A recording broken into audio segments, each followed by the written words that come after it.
로부터 3개월 전에 공정률이 95%에 달했습니다. 여가부 장관의 말씀처럼 잘 준비된 거죠. 서류상으로는 그리고 수치상으로는. 잼버리 관련 해외 출장 나선 공무원 총 99차례 이제 해외 출장을 갔더라고요. 프랑스 몽마르트 언덕으로 3일 동안 갔다. 할 일이 전혀 없다라고 대사관에서 근무했던 분이 얘기하시더라고요. 네. 쭉 돈을 써서 그동안 1000억 중에서 950억을 썼고, 이게 전형적인 부실 프로젝트에 나타나는 전형적인 경로입니다. 잼버리 준비 주최 측에서 부실하게 돈을 허투루 쓴 것에 강력한 반증일 수 있다. 압수수색이 필요할 수가 있겠네요. 그렇습니다. 저는 네. 압수수색 해야죠. 저는 빨리 좀 해야 되지 않을까.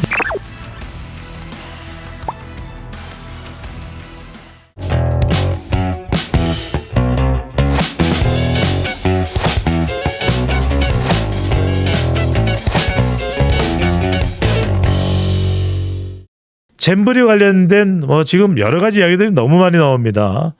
왜 이렇게 됐을까?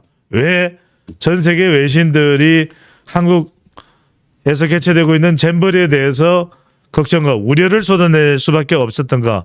먼저 어떻게 평가하십니까? 언론 보도를 보게 되면 2023년 5월에 예. 지금으로부터 3개월 전에 공정률이 95%에 달했습니다. 그러니까 거의 다 지어진 거죠. 예. 그러니까 이건 뭐냐면 여가부 장관의 말씀처럼 잘 준비된 거죠. 뭐로는 서류상으로는 그리고 수치상으로는.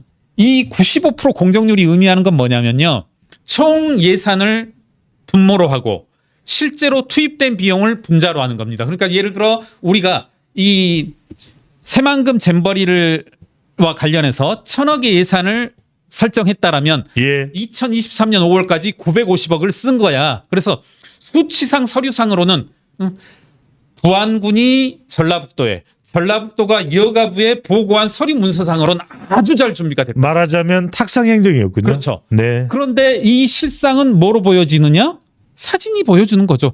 공연장. 네, 그리고 화장실들, 그리고 손 땡볕에 아무것도 없는 것들, 그리고 뭐 지금 나오고 있습니다만은 갖가지 해외 외유에 쓴 것, 이것들이 다 해외 외유에 프랑스 몽마르트 언덕으로 3일 동안 갔다. 잼버리와 아무 네. 관련이 없는 외유입니다. 몽마르트에서 3일간 할 일이 전혀 없다라고 대사관에서 근무했던 분이 얘기하시더라고요. 네. 도대체 뭘 할 수 있냐? 그래서 몽마르트에 아주 좀 입에 담기 힘든 그런 공간이 있다고 그러더라고요. 그래서 3일 동안 있으려면 몽마르트에 3일 동안 있으면 거기밖에 갈 데가 없는데 그런 말을 하던데. 목은 많이 말랐겠네요. 네. 몽마르트입니다. 그래서 이분들 여하튼 돈을 쓴 거죠. 지난 준비 기간 동안 2016년인가요? 15년인가요? 유치 이후로 15년 9월에 유치를 했네요. 이 15년 9월 이후로 박근혜 정부에서 유치를 했습니다. 네. 쭉 돈을 써서 그동안 충분히 1000억 중에서 950억을 썼고, 잘 준비가 됐던 건데 실상은 이런 거다. 이런 거고, 한번 기왕에 나온 김에 무슨 말을 하냐면 한겨레가 또 추가 예산을 요청했는데 안 왔다. 그래서 현 정부 탓이다. 이런 말을 하던데요. 여러분, 뭐 충분히 그럴 수 있어요. 뭐 한겨레 말에 일리가 없냐 하면 그건 아니지만, 이건 여러분, 제가 아까 진행률을 이야기했었고 공정률 얘기했었고 사진을 얘기했었고 하는 건데, 이게 전형적인 프로젝트, 부실 프로젝트에 나타나는 전형적인 경로입니다. 예. 뭐냐면 예를 들어 어떤 건물을 지어야 되는데, 아파트 한 동을 지어야 되는데, 아파트 한 동 짓는데 예정 원가가 1000억이었었는데 950억을 썼어요. 예. 뭐 하는데? 가서 술 먹는데, 그리고 룸사롱 가는데, 해외여행 가는데 썼어. 그러면 이제 아파트 철근을 사는 데는, 그리고 뭐 예를 들어서 창호를 사는 데는 어디 돈이 있냐는 거죠. 그럼 뭐 어떻게 해야 돼요, 여러분? 방법이 없어요.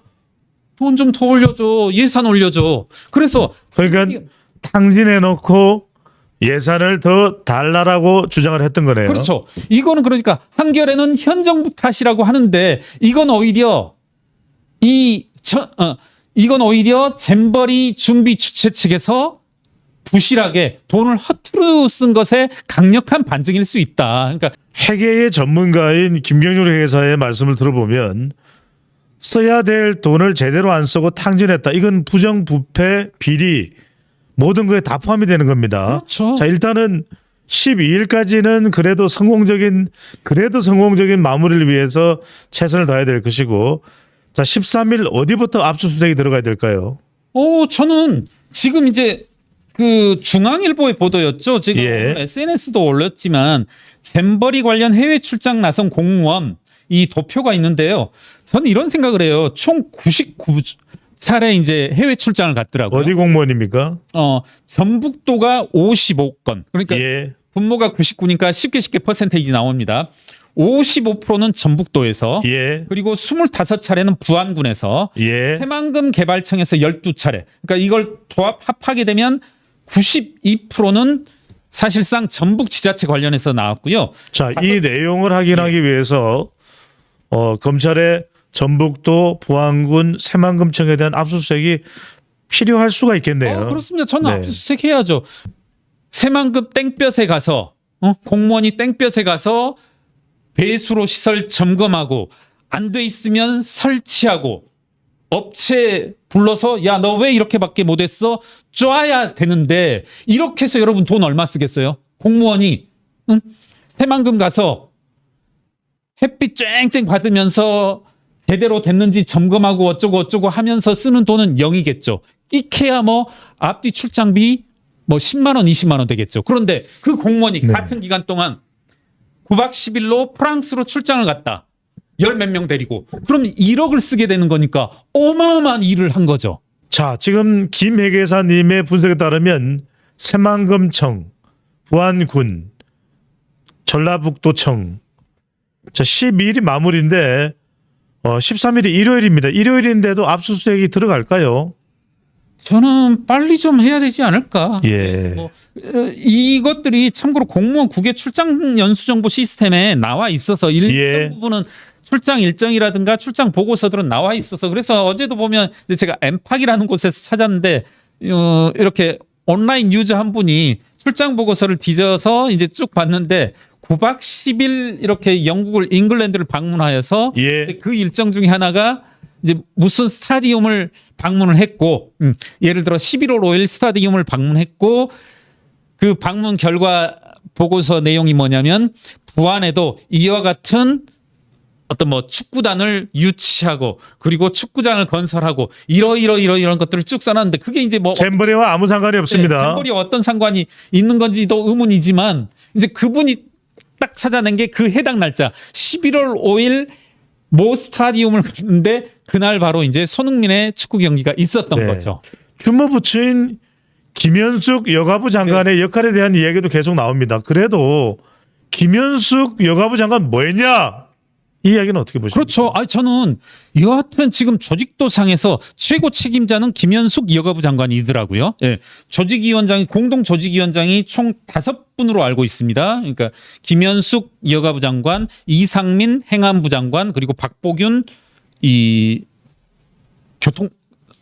죄송합니다. 문화체육관광부 장관입니다. 장관, 네. 그리고 이 아까 돈봉투에서도 올랐던 김윤덕 의원 그리고 김윤동 더불어민주당 의원 그리고 강태선 예. 한국 스카우트 연맹 회장이 공동조직위원장입니다. 그리고 5명입니다. 김관영, 예, 네. 예, 이렇게까지 있는데 전북지사입니다. 네. 저는 이분 김현숙 여가부 장관 결코 책임 자유로울 수 없을 거다. 예. 아까도 말씀드렸지만 이분이 결국 점검했다라고 하는 것이 불과 얼마 전까지도 공공의 자리에서 준비 잘 되고 있다. 걱정하지 마라. 모든 것을 검토했다. 지난해 국회에서 전라북도 부지사를 지냈던 이원택 의원의 질문을 받고서 잘 되고 있다. 예. 폭염에 대해서 다 대비가 되고 있다. 의원님께 말씀드릴 것이라고 이야기는 했었습니다. 예. 네. 그래서 저는 이분 책임 가볍지도 않고 예. 그리고 피하기 힘들 것이다. 결과적으로 폐지될 부처니까 열심히 안 해도 된다라고 생각했을까요? 그러면 안 되죠. 사실 고위 공직자가요. 뭐 마지막 내일까지 임기다 하더라도 끝까지 잘해야 되지 않고 월급은 계속 나오고 있죠. 그렇죠. 예. 이분 그래서 저는 이분의 정치적 책임 절대 가볍지 않다. 저는 이분 좀 정치적인 책임을 물어야 될 거고 단 한 가지 이런 말씀을 드리고 싶어요. 벌써부터 항상 이게 저는 일종의 병이라고 생각하는데 문제가 터져 나오자마자 이게 민주당 탓이다, 국민의힘 탓이다, 아니면 둘 다의 탓이다 이런 결론들을 내고 있는데 우선은 사태의 진상들을 파악해야죠. 그래서 뭐 일의 원인들이 일이 어떻게 이렇게 됐는지 파악해가는 과정에서 엄마 아빠 나오든 처자식 나오든 다 엄벌에 처하고 어떤 본보기가 되어져야죠. 그래서 뭐 민주당의 책임이냐 국민의힘 책임이냐 이것은 나중에 따지더라도 늦지 않다.